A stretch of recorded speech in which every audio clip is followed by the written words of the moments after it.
árbitro internacional y entrenador de ajedrez, y aunque nació en Tiel, en los Países Bajos, hace más de 60 años que vive en Brasil.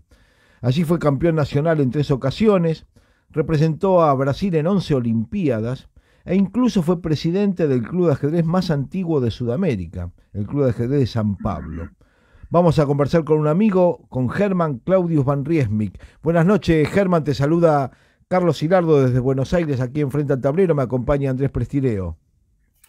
Buenas noches, Carlos. ¿Cómo andas? Muy bien, te escucho fantástico. Muy bien. ¿Qué? Bueno, antes de empezar, antes que me olvide, Sí, contar una anécdota sobre Bogolyubov. sí, ¿Sí? Otra de sus grandes frases era la siguiente. Eh, Como a muchos maestros, lo pregunto, los aficionados, les preguntan lo siguiente. sí. Maestro, ¿cuántas jugadas ves adelante? Ah, ¿Cuántas jugadas puedes calcular a frente? sí. Y él respondía, porque sabía que por supuesto dependía de cada posición, él decía, solamente una. Y hacía una pequeña pausa y decía, pero siempre la mejor. Muy buena. Así que esa es de autoría de Bogolyubov. Sí, sí, sí. Mirá, Y yo tuve un alumno que en los años 40, la guerra judío, sí, se escapó de Austria, Hungría, Austria, y se fue por París. sí. Y ahí él algunas veces jugó con Bogolyubov, que pedía plata para jugar un ping-pong, cosas así. Claro, claro, me imagino. Había que tratar de subsistir porque después había quedado un poco marginado por su condición de Sí, acercarse a los nazis. Mirá, sí. Bueno, ¿cuánto te gusta el ajedrez? ¿Cuánto sabés, Germán? ¿Y cómo descubriste el ajedrez? ¿Quién te lo enseñó? yo soy el cuarto de cuatro hijos varones, Ujú, y eso fue en Holanda, donde nací. sí, Y con mi hermano hay una diferencia bastante importante de 7 años, así que tenía tres hermanos muy mayores. sí. Y mi papá jugaba, le gustaba, era muy aficionado. Y mirando a ellos a jugar, aprendí automáticamente, puedo decir. Y un poco adelante, ahí sí, con mi hermano Dirk, que fue un jugador razonable, cerca de los 2.300. Por ejemplo, Sí, es muy conocido por su linda victoria en un ataque que era sobre Nyers, mirá, nada ¿no? menos. Claro. Y bueno, entonces fue él mi profesor de verdad, digamos, ¿no? Pero Claro, aprendí muy temprano en Holanda, noches longas y frías, sí. y hacía muchos juegos. Ajá. Y cuando llegaste a Brasil, ¿qué edad tenías? 9, 9 años. Y bueno, y ahí en 9 Brasil te perfeccionaste un poco más. Sí, por supuesto. Y justo eh, mis padres emigraron a una ciudad, que es la ciudad de Pelotas. No digo para los españoles que nací en Pelotas, también. Claro, pero, pero justo la ciudad donde pocos años después, nosotros llegamos en el 58, y en el 60, 61 ahí llegó Mekin. claro, Entonces claro. estuvimos ahí juntos, y mi hermano fue profesor mío y de él también, ¿no? Mira, mira. Era un ambiente muy fértil. Muy cerca vivía otro que después fue campeón brasileño, Antonio Rocha, Sí. y no tan lejos, en Porto Alegre, estaba Francisco Toais. Y, Entonces, el ajedrez de Río Grande do Sul era bastante fuerte. claro. ¿Y cuándo te fuiste para San Pablo? Primero fue en el 67, el 67 para Maringá, que es en el estado de Paraná. Y Claro. ahí en realidad, por la invitación del alcalde de la ciudad, yo permanecí ahí para empezar realmente a jugar profesionalmente, ¿no? Claro. Pero después descubrí que era una ciudad no tan grande, muy nueva, y si yo quisiera mejorar, tendría que ir a un centro más grande. Y al final llegué a la capital del estado de São Paulo, la ciudad más grande de Brasil, Sí, en enero del 1970. O claro, sea, ahora ya hace 51 años. claro. Y Y cuando mucho empezaste más rápido. y cuando empezaste a alejarte un poco de la alta competencia, empezaste a incursionar más con el tema del arbitraje. No, no, él lo hizo muy junto. Ajá, Yo salí con el título de maestro internacional en el 78 sí, y el de árbitro internacional ya en el 81. ajá, Así que sí, siempre me gustó mucho más jugar, que es otra claro. cosa, Bueno, ¿no? Pero como yo fui en algún momento dirigente, después presidente de la Federación de Estado de São Paulo, presidente del Club Viajero de São Paulo, siempre hay cosas a hacer, ¿no? sí, sí, Y en las Olimpiadas en algún momento me interesaba el asunto y, y al final hice parte del comité de reglas de la FIDE en claro, los años 80.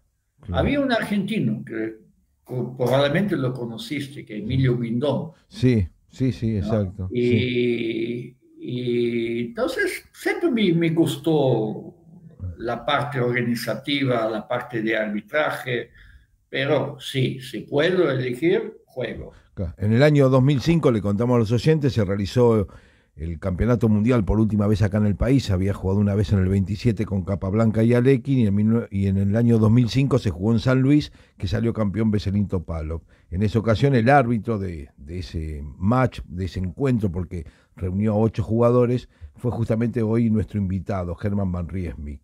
Él también es escritor, tiene una obra sobre un tratado sobre los finales de peones, y uno de sus hijos, Marius, es árbitro internacional. ¿Es así, no, Sí, Germán? seguro, seguro. Claro. Tengo otras pequeñas publicaciones, pero seguramente el más importante es un que en portugués se llama Peões Mágicos. Peones mágicos, ahí Y, está, ese era el nombre. y en inglés se llama The Final Countdown. ¿Qué tal? Entonces fue publicado primero en holandés, después en inglés y finalmente en el 2008 en portugués. ¿Y vos cuántos idiomas hablas? Ninguno. Nah. Mal. Bueno, Nah, ¿cuántos hablas digamos, mal? eh, es difícil definir qué es hablar un Sí, idioma, ¿no? sí, Pero, por ejemplo, puedo dar clases en 4 idiomas. sí, Portugués, holandés, inglés y castellano, ¿no? sí. Y más o menos en alemán y francés, y agregados como italiano, catalán, tengo algún... Puedo leer, pero no es suficiente para dar clase, por ejemplo, Claro. ¿no? Mira, a mí me cargaba recién Horacio Olivera, que es un ajedrecista y que está aquí como columnista, que habla un poco la historia, por mi pronunciación de la rival, la uzbeca, que tiene que jugar con Carolina Luján en la primera rueda. Así que Oh, con vos estoy salvado. Mira, te tendría acá a la mesa, te ocupabas de eso. está bien. Germán, te hemos llamado porque aquí enfrente del tablero este año, con todo este tema de la pandemia que nos ha cambiado algunas cosas del programa, quisimos hacer una especie de revisión del ajedrez, de su ingreso por Sudamérica, de su paso, ¿no? Hemos hablado con nuestros amigos y colegas de Uruguay, de Venezuela, de Chile. Hemos intentado con el de Ecuador también, que no pudimos. Y en esta ocasión queríamos hablar con vos sobre qué nos podés contar, qué sabés, qué te enteraste, qué te informaste, qué leíste sobre cómo llegó y cuándo llegó el ajedrez a Brasil. Bueno, como siempre esas cosas hay muchas teorías, muchas fantasías, pero lo que es más seguro que vino con un chico prodigio tanto de la música como del ajedrez que se llamaba Arthur Napoleón. Y él nació en el año 43 Mm, y vino a trabajar en realidad como músico del emperador, de la corte del emperador don Pedro I. sí, Y él empezó a jugar ajedrez y reunió gente, después tuvo una columna Sí. En realidad antes ya se jugaba, ¿no? Ya había Don Juan VI cuando llegó a Brasil, él sabía jugar, pero no era una cosa tan oficial. Sí se publicó en el 1850 un libro llamado eh, eh, un libro de enseñanza en portugués, El perfecto jugador de ajedrez se llamaba. Ajá, mira, Pero es muy rudimentar, sí, eh, una edición hasta bonita, yo tengo una edición. claro, Pero el tipo que lo hizo no era un ajedrecista claramente claro, muy conocido. claro. Y había hasta una anécdota, porque en esa época las reglas no eran tan definidas, ¿no? Solamente en 1851, en el Torneo Internacional de Londres, Sí, que se hizo una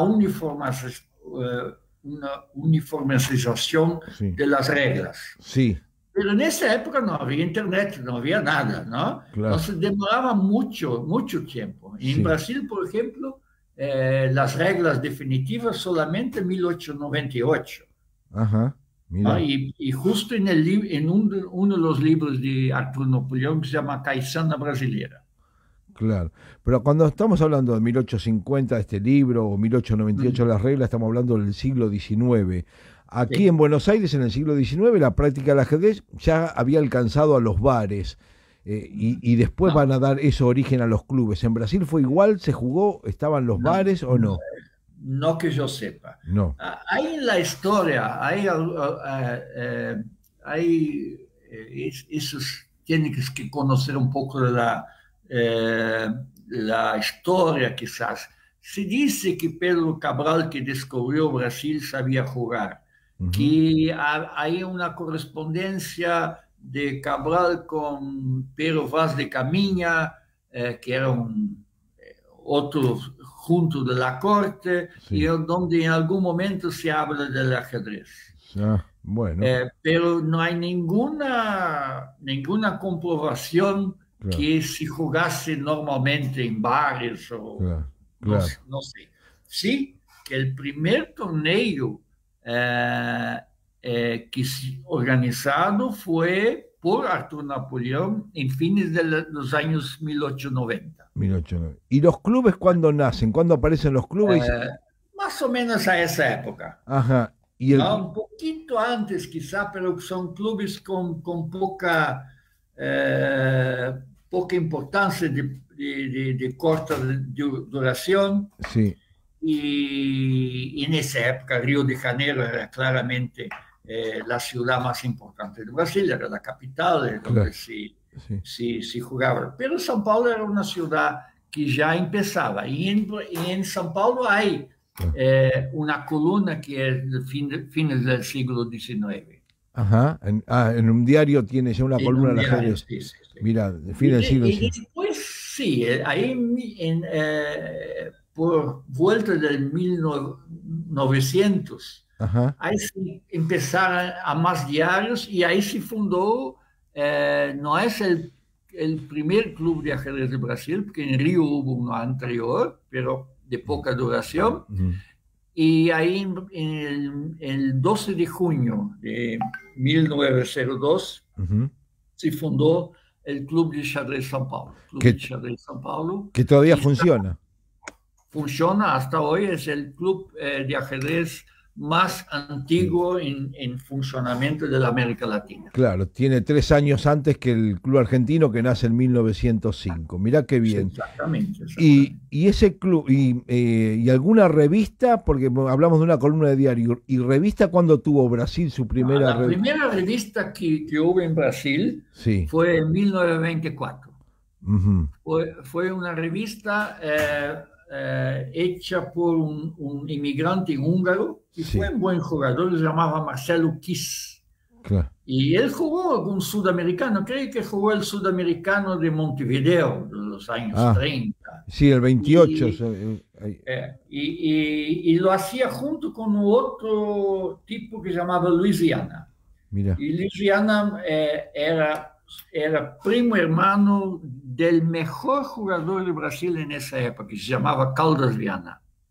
Carlos Viana, mira. Caldas Viana. Caldas Sí, Viana. Caldas Viana. Y, Y incluso hay una partida bastante interesante que es llamada La Inmortal Brasileña, que es de Caldas Viana. ajá, mira. Y ese Y, club, el más antiguo, el Club de Ajedrez de San Pablo, sí, ¿quiénes lo han visitado? ¿Qué grandes figuras pasaron por ese salón? muchísimos campeones del mundo, ¿no? Digo, no directamente para jugar, para sí, ¿Sí? simultáneas o visitas. Sí, Bueno, el mayor probablemente Capablanca. claro. Capablanca, yo una simultánea, una de las tantas simultáneas que yo en el 1927, justo a camino de jugar el match con Alekhine en Buenos Aires, Sí, él se quedó como una semana, 10 días en Brasil. sí, sí. Y yo un par de simultáneas y una de ellas fue en el Club de Ajedrez San Paulo el día 16 de agosto del 27. Mira, Y fue, tengo fotos, claro. partidas, todo un acontecimiento, ¿no? Y no fue en ese club, pero sí en esa ciudad, cuando después en 1947 don Miguel Naidoo realiza la simultánea gigante, ¿no? Sí, bueno, esa es otra historia. Además, antes de Capablanca, Rete ya había estado en el club. Reti, claro, sí. Sí. Reti también ha estado Ah, en Argentina, sí, sí. exactamente. Bueno, Claro, y eh, la historia, Nairo estuvo muchísimas veces en el club, claro. muchísimas, ¿no? Y, Y él es muy conocido por la famosa simultánea La Ciega, claro, y hizo en la noche del 24 de enero, empezó el 24 de enero, claro, terminó el 25 de enero de 1947. 25 de enero es justo la fecha de fundación nación, claro. de la ciudad. Ajá, Entonces, es una simultánea que duró 23 horas y claro, media, más o menos, sí, y que tuvo 45 tableros, un sí, suceso tremendo, ¿no? exacto. Perdió 2 partidas, empató 4 y ganó los demás. 39, sí. ¿Y Bobby ¿No? Fischer anduvo por allá? ¿Perdón? Bobby Fischer anduvo No, también. Ah, Bobby Bobby Fischer Fischer. nunca estuvo en Brasil. Ajá, mira, En algún momento se postuló el sueño, la idea que después de que había ganado sí, el match de Petrosian, sí, por ahí el match contra Fischer y Spassky fuera en São Paulo. ah, Pero es mucho más un sueño claro, que una claro. realidad. Nunca salió del papel. Germán, la última, se nos va un poco el programa, Sí. podríamos hablar y cada tema, y conoces tanto que me das lugar que con cada tema volverte a repreguntar. De la historia de los grandes del ajedrez de Brasil, estamos Sí, hablando de Mekin, ¿ha sido para vos el mejor ajedrecista de la historia de Brasil? lejos, lejos. Lejos. Sí, y después hay otros muy talentosos como Giovanni Vescovi, Rafael Leitão, Gilberto Milos, Jaime Sunier, eh, sí, ahora hay Alexander Fier claro, y algunos como que están subiendo, ¿no? sí. Y, Pero esos son los principales. pero lo de Mekin tenía apoyo, tenía, No, ¿no? no, tenía apoyo eventual, ¿no? Tuvo el apoyo de algunos millonarios cuando empezó su carrera, después tuvo apoyo estatal en algún momento cuando iba a jugar los torneos, pero siempre fue una cosa muy mal organizada, muy eh, mal, mal puesta, vamos a Claro. decir. Bueno, Y él tampoco era una persona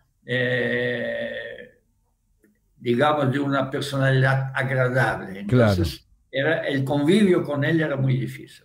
Y digo que posiblemente era más difícil convivir con él que con Fischer.